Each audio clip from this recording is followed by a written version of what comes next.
architecture decisions across the enterprise. They also commonly make high-level design choices on all things IT and propose technical standards like things around code, standards, tools, or platforms. So the reality of an enterprise architect is every day you drive change by tying the business and IT landscapes together. You consistently translate the needs of the business to IT teams. And while they may have difficulty getting on the same page, you sit right in the middle of it all, navigating your organization towards success. However, the effectiveness of enterprise architecture often comes under scrutiny, particularly when the EA practice fails to yield measurable business outcomes. The challenge lies in the perception of EA initiatives. They're viewed as mere technical exercises rather than strategic enablers of business transformation. But what about developers? Yeah, totally. So developers are perceived as living in the trenches of code. However, we don't just write code. We also have to understand the product's purpose and the company's goals to make an informed technical decision that aligns with the larger business objectives. So developers play a critical role in implementing high-quality software solutions that often influence decisions on coding standards, tools, and frameworks within their teams. The reality for software developers is that every day we drive progress by connecting technical capabilities to user needs. We consistently translate business requirements into functional code, and while the requirements can shift and stakeholders may have different expectations, we are at the core of bringing ideas to life and guiding projects towards successful practical outcomes. So this is a situation I think we can all empathize with, dealing with a claim from an insurance company. Customer submitted a claim and is waiting impatiently. They don't have insight into the status of the claim after an accident. While internally at absolutely great insurance company, we don't have a handle on the process of a claim and so thus have difficulty providing updates. And when we do, it's slow and super manual. So we are here to talk about the problem that we're actually facing right this moment with this scenario. It starts with the C-suite coming to us and vocalizing, we want our claims process to go faster, be cheaper, scale, and be automated. Now, let me, an architect, let's do an architecture review while we see what changes we should make to make our claim go faster, be cheaper, scale better, be automated. And as a developer, this is not something that's actually possible technically. What we already have exists, it works, and we don't need to change anything about processing our claims. Yeah, we're fine. Yeah, we're fine. So what's happening internally with this entire code? We have to probably enter a specific microservice to begin to look up the customer, and then we have to go into a database to get their policy info, pull up their policy, maybe make the necessary changes, save said changes, and then notify the customer of what actually happened. This seems pretty straightforward until you have to plan out exactly how everything works together, what's automated, and what actually needs to manually be done. Speaking of diagrams, pretty common to whiteboard a diagram kind of like this. This is a very real one. About a year and a half ago, I was working at a startup. This is all from the top of the VP of Engineering's head as they walked me through the infrastructure of our platform on the third day that I worked there. Lots of acronyms, business justification of decisions were had at this meeting, but of course, none of that's up there. Where is that documented, if at all? And there's no way to measure the value of what's on this whiteboard as it ties back to the business. And as a developer, we work within those existing systems that have evolved over time. These systems are deeply intertwined, making that architecture really brittle, difficult to innovate on, and very challenging to modernize. To tackle this, we often start by identifying and isolating components of the code that can be refactored. Many developers employ modularization techniques, breaking down that spaghetti code into smaller, more manageable pieces, making the code base even more complex. Unfortunately, this can turn the architecture into a nightmare and end up looking exactly like this whiteboard. So the challenge is you have existing systems, people are working with them, and they're integrated with architecture that might as well look like spaghetti, as you mentioned earlier. The architecture itself as we talked about earlier, is brittle. It's hard to innovate and transform. The algorithm of your business, by the way, is hard-coded somewhere in this spaghetti, and it's making it really hard to change or do anything. Plus, as IT leaders, you're also dealing with the pressure to innovate quickly, transforming IT, enabling more agility, leveraging AI because your CEO said that they want you to, and as a strategic advantage. And while also understanding that you need to fundamentally change and transform that spaghetti IT. So the problem is solving for all these changes is costly, hard, and you're dealing with a shortage of IT resources already probably, and trying to find time to do all this stuff. Exactly. And addressing the challenges of complex, resource-intensive projects with time and workforce constraints requires developers to focus on efficiency, adaptability, and collaboration. We have to streamline those workflows with local automation, optimize tasks, and strategically leverage open source tools, often working with other teams like DevOps to simplify deployments and monitor performance in real time. To make code more adaptable, we might use agile methodologies, whether or not you like them. Sometimes we just have to, breaking down those projects into manageable sprints that allow for iterative improvements. New technologies like AI, for example, are introduced cautiously through proof of concept tests to assess feasibility without disrupting the entire system. Yet, using all of these quick wins to balance simplicity and adaptability remains challenging as maintaining flexible components becomes difficult amid all of the constant changes. Then there's that big word that a lot of people are scared of. Change. The reality is that change is inevitable. It's incredibly challenging to take advantage of the technical innovations of our time without it. Not to mention, it's difficult to deliver that digital transformation that almost every company is attempting to deliver to keep up with their competitors without a full visibility into your environment. So where enterprise architects come in really effectively is balancing the needs of the business and the IT implementation while also helping break down those barriers, being this interpreter between both groups. So what's missing? It's the fact that the architect believes it relies solely on their knowledge to tie so many different things together technically while also attempting to manage the relationship between business and IT, all while driving home value on top of that across the board. Yeah, and for developers, the reality is that change is not just inevitable, it's an everyday experience. We see change as both a challenge and a constant opportunity to create and improve. So embracing technical innovations is part of a developer's role, but it's not easy to integrate those new tools or architectures. From an architect's perspective, we might appear to be narrowly focused on the code itself, rather than balancing the big picture and the business needs.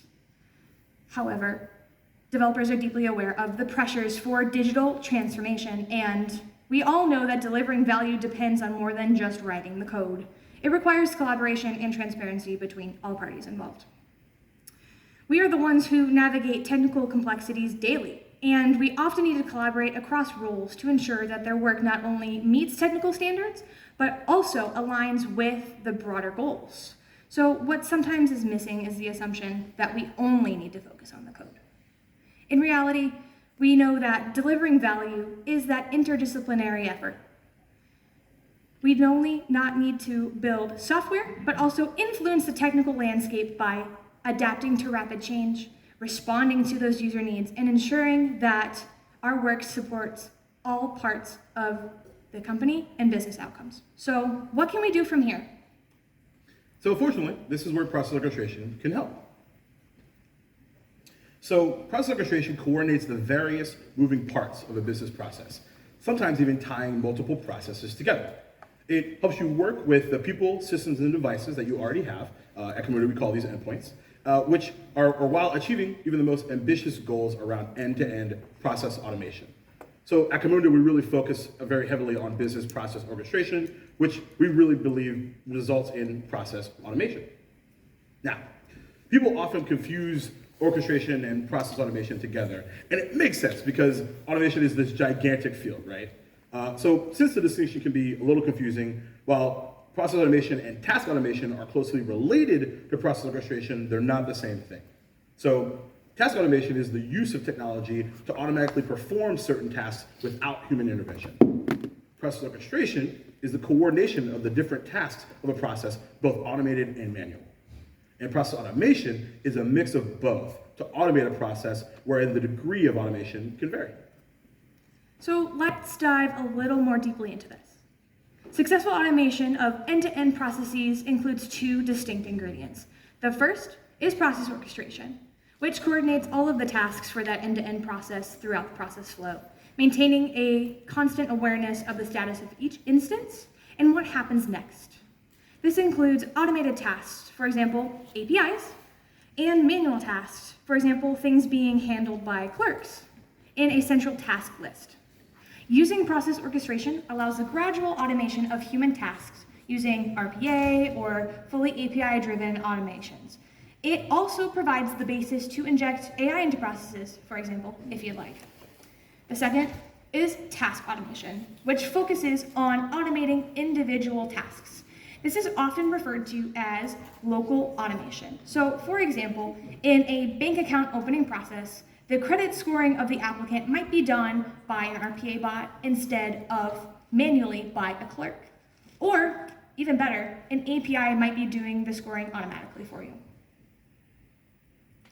So, now that you all know a little bit more about process orchestration, this is where we're going to introduce to you BPMN. With BPMN, you can draw graphical process diagrams that can be understood by various stakeholders in your organization. And those diagrams are not dead documentation artifacts that live on your whiteboards or Confluence, Visio, OneNote, wherever you might be storing that. It is actually directly executable source code of running software systems.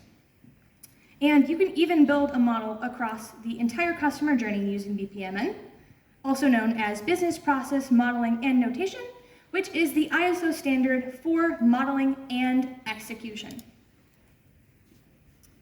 So, with this, we are solving technical challenges for long-running processes. An orchestration engine addresses key technical problems that would otherwise slow down IT teams, especially in handling those long-running processes. So these include durable state or persistence. The engine tracks all process instances, including the state and audit data, which is crucial for scaling. It also manages transactions, ensuring smooth concurrent access to the same process instance. Another is scheduling. Orchestration engines manage process timing, escalate stalled processes, and retry tasks in case of temporary errors, ensuring that continuous flow for efficiency. And the last is versioning. So long-running processes require the ability to manage multiple versions of a process simultaneously. Orchestration engines allow seamless migration of instances to newer versions with automated, testable processes. So why is this important? Without an orchestration engine, you'd have to build all of these features from scratch, creating all of that unnecessary complexity and increasing technical debt. By using an orchestration engine, you get all of this out of the box, which saves time and, of course, focuses on that business value.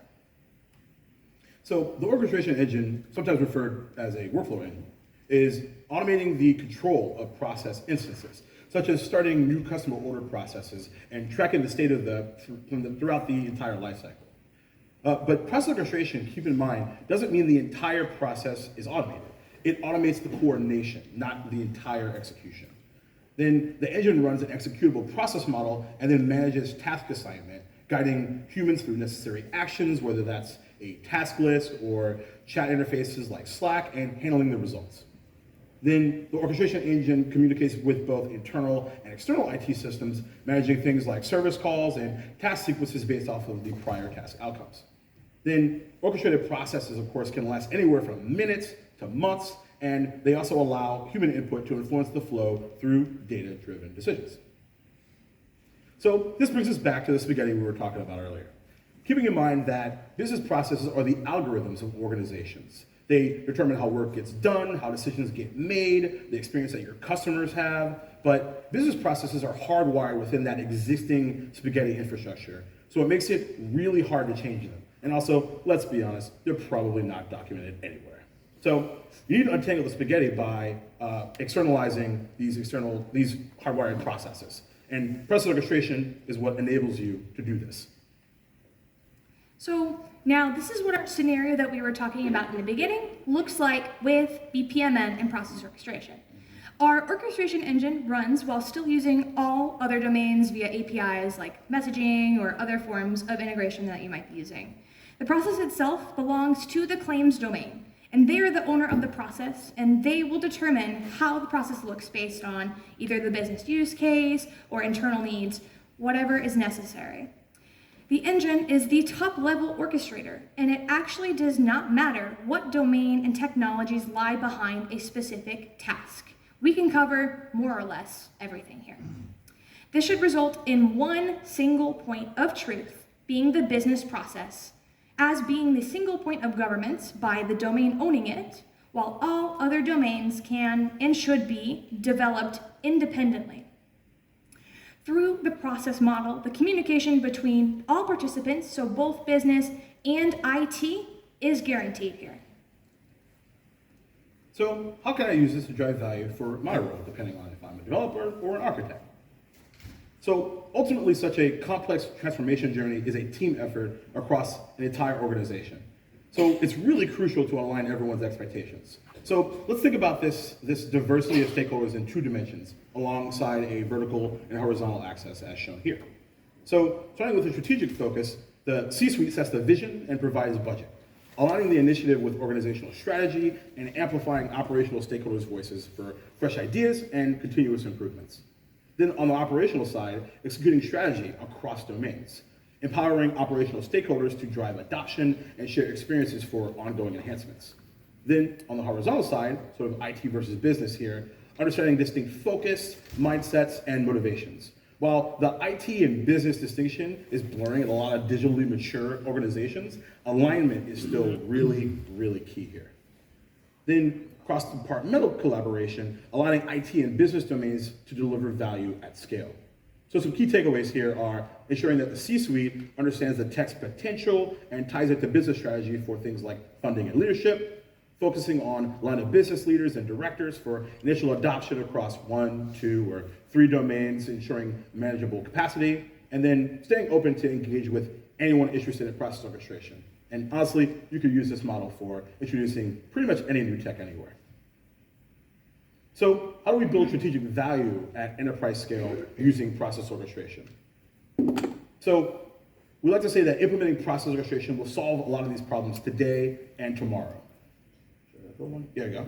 So that means understanding how technology supports the multiple layers of your business. So in any business, you've got customer journeys to fill, like what's the journey of that unfortunate customer of a vehicle accident to a claim being submitted.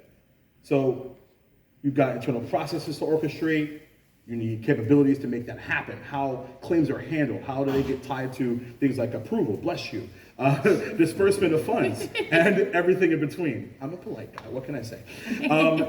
And then from there, if you build your architecture right, the layers support all the levels of your organization. And then if you need to make changes or do that really fun starting to infuse AI for your CEO that they really, really want, but from a business value perspective, do things like extracting documents, this is another great place to have. I knew this slide would be popular, so please take your time.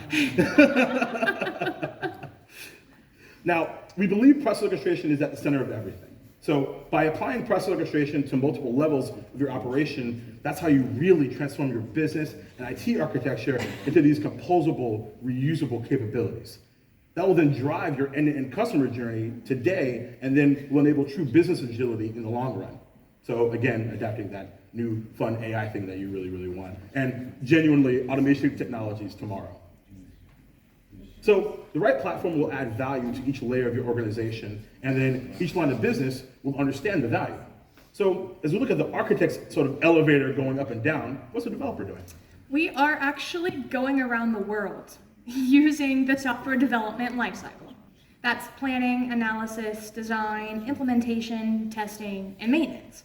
So even if we directly aren't a part of every single step in this process, our jobs are affected by the decisions in each step as our code goes to production. So let's focus on the parts that we usually touch on a daily basis. The first is a part that we are heavily invested in, implementation, of course. So this is where we translate those design documents into actual code, working in the preferred programming languages and technologies that either we choose or might have been given to us, unfortunately. And while there can be a lot of issues arising at this step, here are a few to note. The first are code conflicts and integration issues. So in team environments, code conflicts can arise if those multiple developers are working on related areas without synchronization, which creates those errors that need resolution before any code can be deployed. Another one is skill gaps or lack of familiarity with tools. So when developers are working with new frameworks or languages, especially at the rapid pace that we are given them, the learning curve can delay implementation, especially if there is limited support or documentation, or time for that matter. So with process orchestration, we can automate and monitor the coding pipeline. So it triggers tasks based on requirements, reducing lags between coding and testing, and of course, feedback.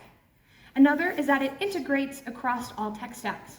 So we avoid that downtime from learning new tech, which of course will enhance efficiency. Another is that it promotes code reuse. So it reduces coding hours and also really accelerates that time to production. And the last is that it streamlines deployment. We're able to manage approvals, automate rollbacks, enforce checklists, and ensure quality releases without any sort of manual intervention. So in our claims scenario, challenges such as code conflicts and integration issues can delay claims in processing, impact payout speed and accuracy. Process orchestration mitigates all of these issues by automating the coding pipeline, enabling real-time monitoring and minimizing lags between coding, testing, and feedback. It's going to support all that seamless integration across all your technology stacks, promote code reuse, and reduce development time. So for deployment, orchestration manages approvals and it automates rollbacks if needed. So it ensures that smooth, quality release without manual help. After deployment, of course, comes testing. So we have to verify that the software functions as expected by running it through various tests, whether that's unit, integration, system, acceptance testing, however you choose or have been told to do it, right? We often run into issues with inadequate test coverage. So testing can sometimes focus on the main functionality while overlooking edge cases or specific user scenarios, leading to undetected bugs. We also have to deal with bottlenecks due to manual testing. So when tests are conducted manually, it's going to slow down the feedback loop for developers who may need to wait longer to address any sort of detected issues. And we also have a lot of environment mismatches. If the testing environment doesn't match the production environment closely or closely enough, certain issues like compatibility or scaling issues may only become apparent after deployment, which I know is totally my favorite part. So if the processes you automate are critical, you need automated tests. And with process orchestration, it's really easy to verify that any changes you make are not going to be breaking that existing functionality. So overall, this leads to much more stable solutions, which in turn gives confidence to make changes. Testing ensures that automated processes like claims validation, fraud checks, and payment processing work seamlessly across all various scenarios. So without adequate test coverage, edge cases like complex claims or unusual documentation, formats could slip through, impacting that customer experience.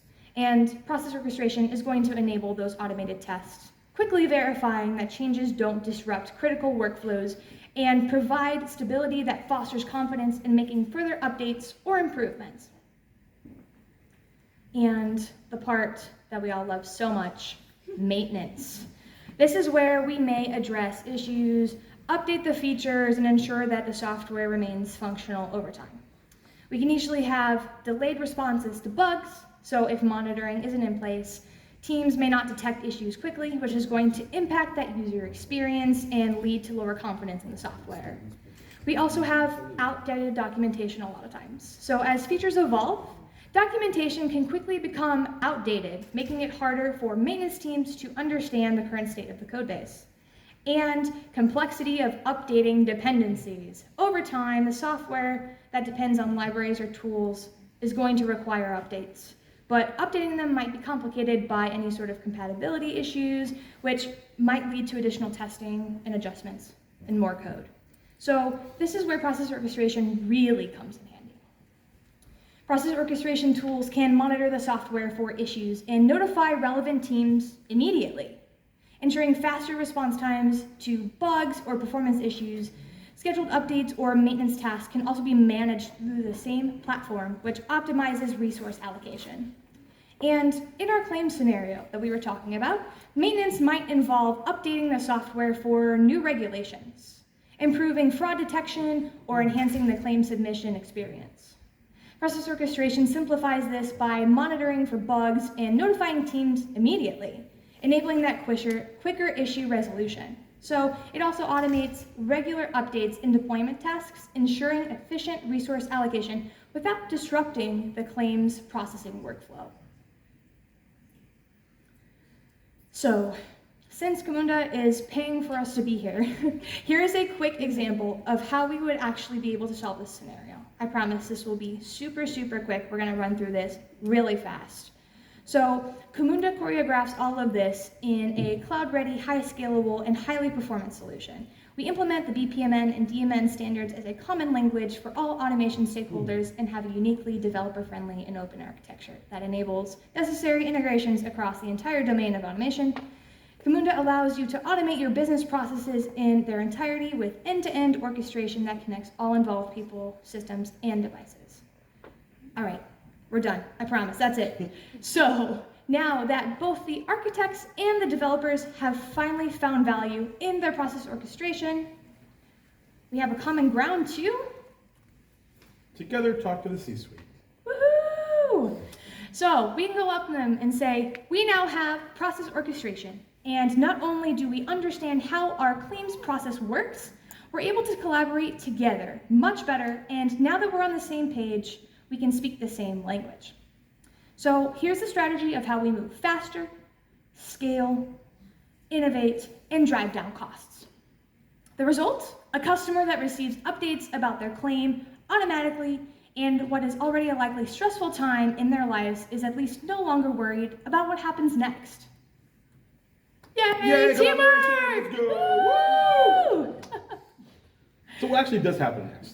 The architect moves on to the next team, taking the success stories with them to increase business value elsewhere, enabling additional teams.